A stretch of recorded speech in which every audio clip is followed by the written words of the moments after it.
Il s'agit d'intégrer les couches sociales les plus vulnérables dans le circuit financier. Vous avez les femmes et vous avez les jeunes.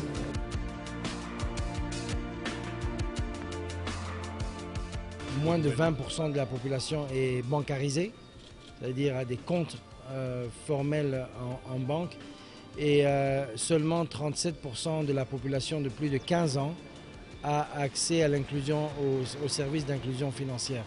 L'atteinte des objectifs de développement durable est une préoccupation des Nations Unies et le PNUD en particulier. Avec la finance islamique, des fonds sont mis à la disposition des microfinances pour appuyer les projets des nécessiteux. Islamic finance, although it has been a recent phenomenon, it has been a very recently developing industry in the world finance architecture, with its assets rising towards $3 trillion in terms of banking, insurance, capital markets, fund industry. Islamic finance has been also a historical means for development in different parts of the world. And Islamic finance is based upon the idea of risk sharing and making the financial transactions based upon a certain kinds of assets. I wish the best for Cameroon and Cameroon's development. Le Crédit du Sahel et la Savannah Finance ont mis en place une politique à cet effet dans les régions de l'Adamawa et de l'extrême nord, dans le but de subvenir à leurs besoins. En 2013, nous avons bénéficié d'un deuxième financement de la Banque islamique pour un montant de 1 milliard. Et ce financement-ci était spécifique au département du Logon-Nechari et rien que les organisations paysannes. Il est question de sortir les femmes, les jeunes et les vulnérables de la pauvreté, en mettant à leur disposition des produits et services financiers adaptés, comme des prêts sans intérêt. Cet objectif va aussi dans le fait que nous allons dans la lutte contre la pauvreté.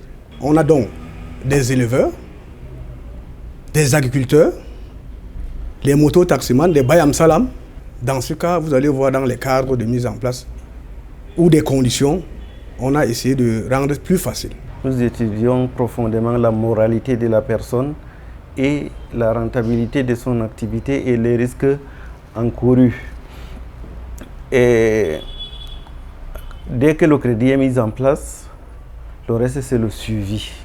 Ces prêts leur permettront de développer des activités génératrices de revenus. Jusqu'ici, les premiers résultats sur le terrain sont à féliciter.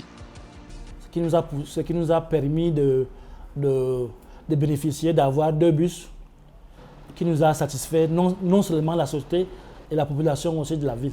On est à 99% satisfait. Il n'y avait pas d'histoire d'intérêt là-bas. L'intérêt est strictement interdit par la loi islamique. On ne pouvait pas parler d'intérêt là-bas. Et dès que j'ai reçu le financement, ça m'a vraiment aidé. Ça m'a donné un coup de pouce. Et je suis vraiment très satisfaite du financement de Savannah.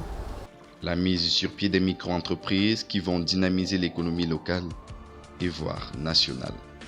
À la différence du paradigme économique classique qui est fondé sur les intérêts, la Banque islamique propose des échanges, des rapports entre emprunteurs et prêteurs sans intérêt.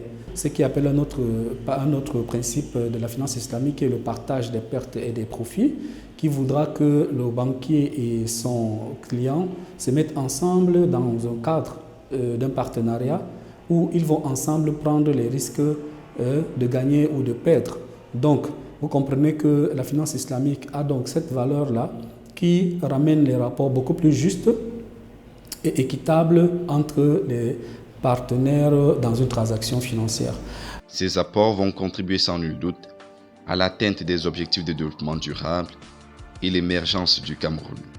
Il s'agit d'une source de financement additionnelle, une finance alternative qui va nous permettre d'essayer de combler les attentes additives de nos populations, du gouvernement, et en plus développer ce qui nous intéresse le plus ici, l'inclusion financière. C'est-à-dire l'accès aux populations aux services financiers, qu'ils soient formels ou informels, est une condition très importante pour favoriser la lutte contre la pauvreté et pour favoriser l'amélioration des conditions de vie des populations les plus vulnérables.